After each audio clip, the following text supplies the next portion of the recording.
Makan daging manusia mungkin cuma pernah kita lihat di film-film.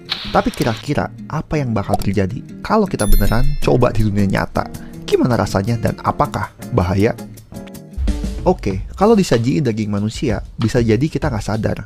Karena bentuknya mirip sama daging merah lain. Dan meskipun tergantung sama orang yang makan, rasanya mungkin bakal mirip-mirip sama daging ini. Kalau udah dimasak, daging manusia kemungkinan nggak bakal bahaya. Asalkan orangnya bebas penyakit menular dan gak konsumsi obat-obatan berat. Tapi ada satu bagian tubuh yang mesti dihindarin, otak. Soalnya bisa jadi otak itu terinfeksi protein yang gak normal.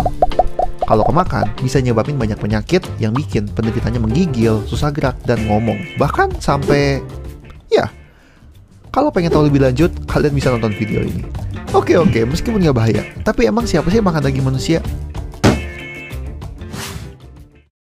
Jadi, di Eropa zaman dulu, banyak bagian tubuh manusia yang dijadiin obat.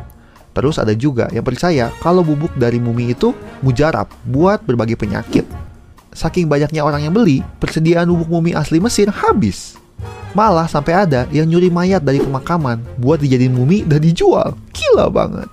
Selain itu, ada juga suku yang emang punya tradisi kanibalisme.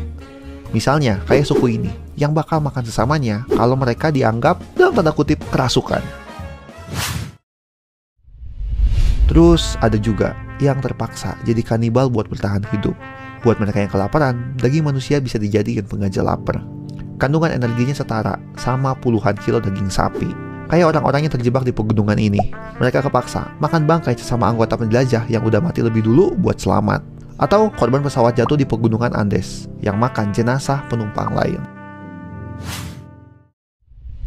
Ya, kita bakal ngerutin pas dengar ada orang yang makan daging manusia. Tapi ternyata kanibalisme itu umum buat para hewan. Banyak ikan yang ngemilin telur mereka sendiri, singa yang makan anak dari musuhnya, dan ibu-ibu ini yang makanin anaknya sendiri kalau nggak bisa ngasih makan atau ada anak yang lahir cacat.